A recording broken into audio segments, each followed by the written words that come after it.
ঈদের কেনাকাটা আর ইফতারির দাওয়াত নিয়ে রোজার শেষ 10 দিন আমি খুব বেশি বিজি ছিলাম। এত বেশি এলোমেলো হয়ে গিয়েছি। কাজ করেছি ঠিকই, তবে ভিডিও নেওয়া হয়নি। আজ সেখান থেকেই একটা ভিডিও শেয়ার করছি। আসসালামু আলাইকুম। সেলিনাস ক্রিয়েটিভিটি থেকে আমি সেলিনা। আপনাদের সবার সাথে নতুন আরও একটা ব্লগ ভিডিও শেয়ার করছি। সবার ঈদ কেমন গিয়েছে অবশ্যই কমেন্টস করে জানাবেন। আশা করছি আপনারা সবাই সুন্দর একটা ঈদ পালন করতে পেরেছেন এবার। লাস্ট দাওয়াত ব্লগটা যখন শেয়ার করেছি তখন আপনাদের সাথে বলেছিলাম হয়তোবা ওটাই আমার ঈদের আগের লাস্ট ব্লগ হবে। আসলে এবার একটু ভুল করেছি। ভুল বলবো না, সবার সাথে কথা বলেছি, কেউই আসলে সেভাবে ডেট দিতে পারছিল না। তো সব মিলিয়ে আমার বাসায় 20 রোজার পরে চারটা ইফতারির দাওয়াত হয়েছে। এমনভাবে হয়েছে আমি কাউকে আসলে একসাথেও করতে পারছিলাম না, আবার ক্যান্সেল যে করব সেটাও পারছিলাম না। যাক, এলোমেলো হয়েছে, কষ্ট হয়েছে, তার মাঝখান থেকে দিনও চলে গেছে।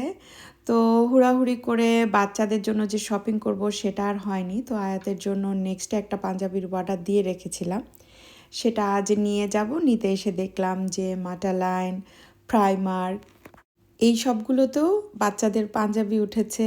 আমি জাস্ট ভিডিও করছিলাম আপনাদেরকে দেখানোর জন্য। এটা যে কত বড় সৌভাগ্য আমাদের জন্য। বিদেশে আছি, তারপরও দেখেন ঈদের সময় এই সবগুলোর মধ্যে এভাবে ঈদ সাইন দিয়ে রাখে, ঈদের কাপড় চোপড় উঠে, আসলেই ভালো লাগে। আগে যেরকম বাংলাদেশকে মিস করতাম ঈদের সময়, এখন আর সেটা হয় না।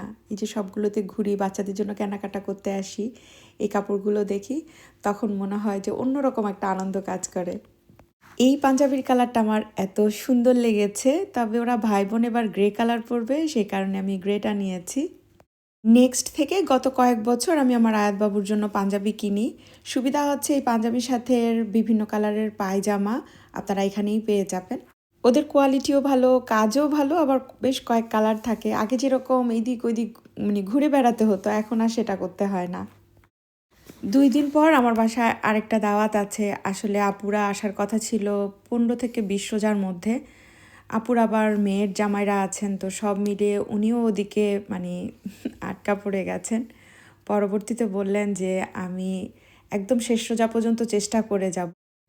আপু আসলে আমার দিকে তাকিয়েই শেষ রোজা পর্যন্ত চেষ্টা করে গেছেন, এবং উনি এসেছেনও একদম শেষের দিকে। তবে শেষের দিকে হলে না একটু এলোমেলো হতে হয়। যেমন শেষ কয়েকটা রোজায় আমাদের যাদের বাচ্চা আছে, আমরা বাচ্চাদের জন্য কেনাকাটা কিংবা বাসার বাজার, ঈদের জন্য আয়োজন করা, সব মিলে খুব এলোমেলো থাকি। তো তাই হয়েছে। আপু তো বলছিল যে তুমি যদি আমাকে ভাত দিয়েও ইফতারি দাও আমি কোনো মাইন্ড করব না, শুধু তোমাকে খুশি করার জন্য এসেছি। সব থেকে বেশি আরাম হয় আমরা যদি রোজায় প্রত্যেকে একবার করে ইফতারির আয়োজনটা করি, মানে সবাই একসাথে আসবে, একবারের কষ্টতেই সব কিছু হয়ে গেল। কিন্তু কি ছোট ছোট কারণে সবাইকে একসাথে করতেও পারি না, আবার একসাথে করলে হয়তো বা সবাই মানে খুশিও থাকবে না। তো সব মিলিয়ে এই তো প্রত্যেকটা রোজাই আমার দেখা যায় এরকম মানে এলোমেলো হয়ে যায়।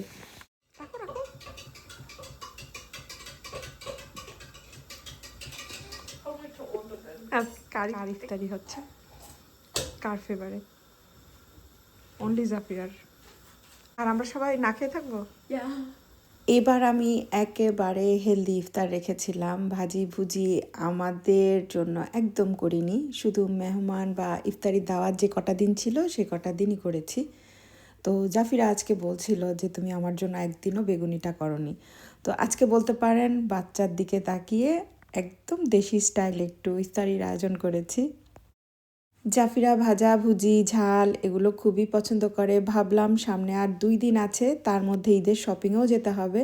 তো আজকের দিনটা ওকে একটু ওর মতো করে ইফতারির আয়োজন করে দেই। মাশাল্লাহ, ও এবার 30টা রোজাই রেখেছে, আলহামদুলিল্লাহ।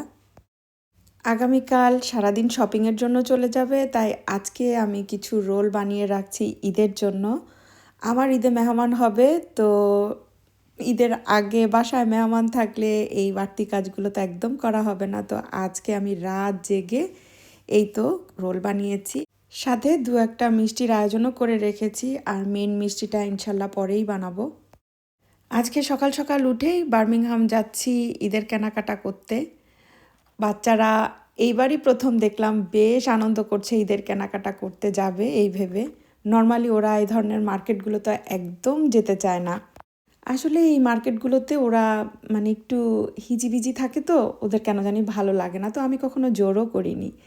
তবে এখন নাফিসা সালোয়ার কামিজ পরতে খুব পছন্দ করে।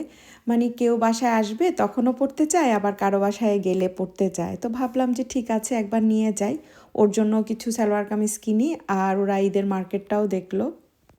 আলহামদুলিল্লাহ বের হওয়ার পর দেখলাম ওয়েদারটা এত ভালো, এত ঝলমলে একটা দিন, খুব খুশি লাগছিল। তবে মার্কেটে আসার পর মনটা একদম খারাপ হয়ে গেছে। আমাদের যে কটা দোকান টার্গেট ছিল প্রত্যেকটা দোকানের এই যে গেট পর্যন্ত দাঁড়িয়ে আছি, তারপর ঢুকার মতো কোনো সাহস পাচ্ছিলাম না। এখানে আমার হাজব্যান্ডের জন্য একটা পাঞ্জাবি দেখব ভেবেছিলাম, তো এই একটা সাইডে আমরা দাঁড়াতে পেরেছি, একটু ভালোভাবে যে দেখব সেরকম কোনো সুযোগ নেই।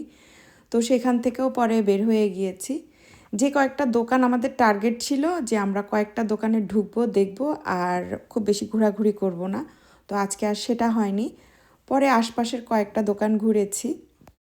আমার মেয়েদের চেহারা দেখেন, ওরা অবাক যে এত মানুষ কেনাকাটা করে। তো আমি বললাম হ্যাঁ, এই যে একটা দোকান, আমার নাম মনে নেই, তবে এই দোকানের কাপড়গুলো আমার বেশ ভালো লেগেছে। এই কোর্সেটটাও আমার ভালো লেগেছে। এই যে কিউটা দেখলেন, এই কিউটা দেখে আমি ভেগে চলে এসেছি। মানে কম হলেও 50 জন 60 জন করে দুই পাশে দাঁড়িয়ে আছে। মনে হলো যে এই দোকানেই আমার দিন কেটে যাবে। তো পরে সেখান থেকে আমার একটাও কাপড় নেওয়া হয়নি। এখানে হচ্ছে ঈদের দিনের সকালে পরার জন্য সব জামা, নাফিসা, তাই না? সকালে লাইক সিম্পল সিম্পল জামাই তোমার জন্য দরকার অনেকগুলো।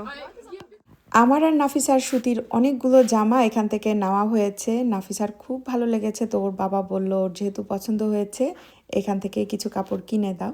তবে জাফিরার জন্য আমাদের কোনো কাপড় মিলছিল না। ও এরকম গ্রে কালারের একটা ড্রেস চাচ্ছে ওর বোনের সাথে মিলিয়ে। তবে বাচ্চাদের এরকম কোনো ড্রেস নাই। যেই ডিজাইনটা বাচ্চাদের জন্য আছে সেটা এত কমন, গত কয়েক বছর ধরে এই একই ড্রেসই দেখে আসছি। আবার ওর জন্য তার মধ্যেই কিছু ভালো লাগলে সেটার মধ্যে ওর আবার সাইজ নাই। তো এক প্রকার বলতে পারেন যুদ্ধই করে চলেছিলাম। এই করতে করতে দিনও প্রায় শেষের দিকে, আমাদের আবার বাসায় ফিরতে হবে। কোনো রকমে একটা শপে একটা ড্রেস মিলেছে, মানে ওর সাইজের, কিন্তু সেই কাপড় ডিজাইন কিছুই আমার পছন্দ না। পরে ওদের বাবা বলছিল যে ওর পছন্দ হয়েছে তো দিয়ে দাও, আমাদের এই একটা জামার জন্য আজকে সারাটা দিন শেষ। এর মধ্যেও কত কিছু যে হলো। আমরা এখানে ঘুরেছিলাম, কিছু খাবার বাসায় নিয়ে যাব বলে, এই কাহিনী আর নাই বলি। মানে আমার হাজব্যান্ড একটা ঘন্টা তার পছন্দের খাবার খুঁজে বেরিয়েছে।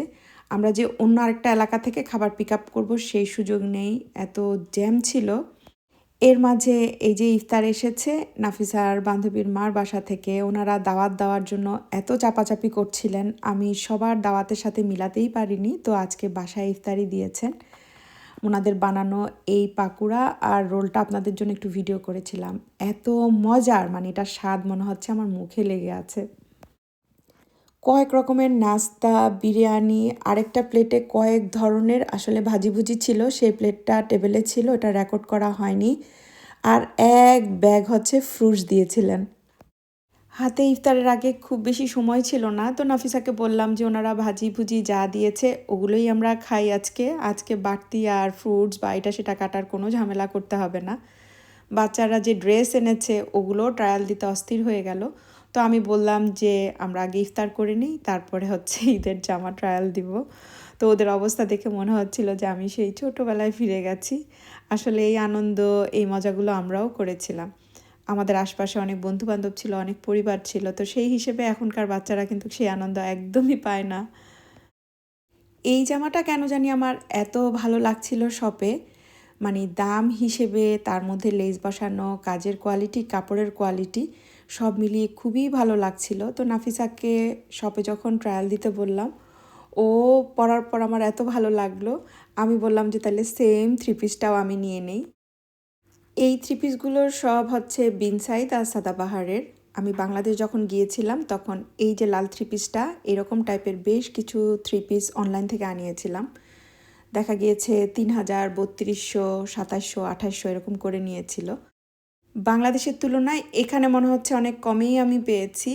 আমার হাতে সময় থাকলে না আমি আজকে আরও কিছু সময় ধরে থাকতাম, ঘুরতাম আর কিছু জামা নিতাম, বিশেষ করে এই শপটাতে। মানে এত সুন্দর অফারে কাপড় ছিল। সাদা এই ড্রেসটা নাফিসার খুব পছন্দ হয়েছে, আর আমার পছন্দ হয়েছে এটার ওড়নাটা।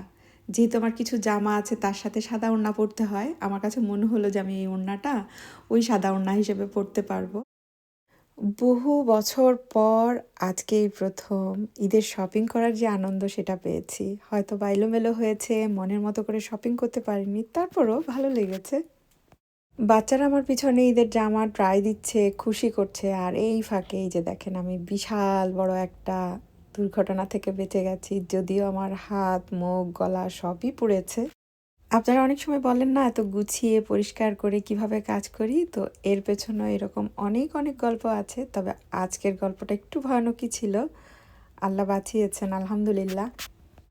তবে এই যে ব্যথা, এই ব্যথার থেকে কষ্ট লাগছিল যে আজকে এত টায়ার্ড, এই যে ঘটনা ঘটলো, এখন এগুলো কিভাবে ক্লিন করব। মনে হচ্ছিল যে আমি সব কিছু মানে বাড়ি দিয়ে ভেঙে কোথাও এক জায়গায় চলে যাই। বাচ্চারা পেছনে আনন্দ করছে, ওদের আনন্দের দিকে তাকিয়েই হজম করেছি। তো যাই হোক, আজকের মতো বিদায় নিচ্ছি। আসসালামু আলাইকুম।